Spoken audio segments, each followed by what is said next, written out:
நீங்க பேட்டிங்ல டெப்த் இல்ல அப்படிங்கிறது, பேட்டிங்ல அவங்க ஃபெயிலியர் ஆகுறது ஆப்வியஸா தெரியுது. நம்ம சாய் பார்த்தோம்னா, ரன் ரேட் வந்து இவங்க தான் வந்து லீஸ்ட் ரன் ரேட்.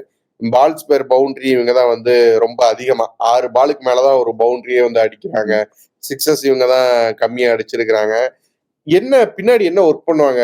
அந்த டீம ஏதாச்சும் மாத்துவாங்களா பின்னாடி? இல்ல வேற ஏதாச்சும் டெக்னிக்கா ஏதாச்சும் மாத்துவாங்களா? என்ன யோசிப்பாங்க ஒரு டீம் இந்த மாரி ரெக்கார்ட்ஸ் இருக்கிறப்ப? அதுக்கு அந்த சிக்ஸஸ் அடிக்கக்கூடிய பெர்சனல் யாரோ ஸ்குவாட்ல சான்ஸ் குடுக்காத அந்த மாரி பிளேயர்ஸ் இருந்தா மேபி ட்ரை பண்ணுவாங்க ஸ்ரீராம். இனிமே அதான் ஒரே வழி. சட்டில இருந்தா தானே அகப்பையில வரும். நீங்க இந்த மாரி டீம் தான் வேணும்னு நீங்க போனோம். அதாவது என்னதுன்னா, ஆக்ஷன்ல இந்த பிளேயர்ஸ் எல்லாம் எடுத்தப்ப நம்மளே சூப்பர் ஆக்ஷன்னு தான் நம்மளும் சொன்னோம். நான் ஒத்துக்கிறேன். நானும் சொன்னேன்னு. பட் எல்லாருமே இப்படி சேர்ந்தாப்ல கவுருவாங்க அப்படின்றது எனக்கு தெரியாம போச்சு ஸ்ரீராம். அந்த எக்ஸிகியூஷன் அப்படிங்கிறது ஆன் பேப்பர்ல பாக்குறப்போ சிஎஸ்கே இதுக்கு முன்னாடி எக்ஸ்பீரியன்ஸை நம்பி போயிருந்தாங்க. இப்போ எக்ஸ்பீரியன்ஸ் நம்பி போயிருக்காங்க.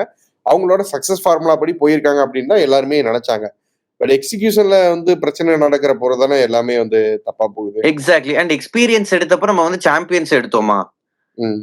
ராயுடு சாம்பியன்ஷிப் எக்ஸ்பீரியன்ஸோட வந்தாரு. ஹர்பஜன் சாம்பியன்ஷிப் எக்ஸ்பீரியன்ஸோட வந்தாரு. வாட்சன் அதே மாதிரி சாம்பியன்ஷிப் எக்ஸ்பீரியன்ஸோட வந்தாரு.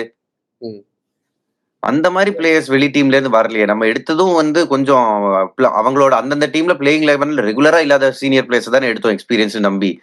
தீபக் கூட்டா இதுக்கு முன்னாடி எல்எஸ்ஜி ஆடினாரு நினைக்கிறேன். எல்லா மேட்சும் ஆடினாரா? எல்எஸ்ஜியோ ராயல்ஸ் ஏதோட ஆடினாரு. எல்லா மேட்சும் ஆடினாரா? இல்ல. டிராப் பண்ணிட்டே இருந்தாங்க. திரிபாட்டி எல்லா மேட்சும் ஆடல. டிராப் பண்ணிக்கிட்டே இருந்தாங்க. சோ பழைய டீம்ல செட்டில் ஆகாத பிளேயர்ஸ் எடுத்தோம் ஸ்ரீராம். இப்ப யாருமே வந்து பழைய டீம்ஸ் விஜய் சங்கர் எந்த டீம்லயும் வந்து ஃபர்ஸ்ட் 11ல வந்து இருக்கிற பிளேயர் கிடையாது. தீபக் கூட ஃபர்ஸ்ட் 11ல இருக்கிற பிளேயர் கிடையாது. ராகுல் திரிபாதி ஃபர்ஸ்ட் 11ல இருக்கிற பிளேயர் கிடையாது. ஸோ இப்படி நீங்க முக்கியமா நம்பி எடுத்த பிளேயர்ஸ் யாருமே வந்து வேற ஏதாவது டீம்ல இருந்திருந்தாங்க அப்படின்னா அவங்க 11லயே இருந்திருப்பாங்களா அப்படிங்கிறது டவுட் தான்.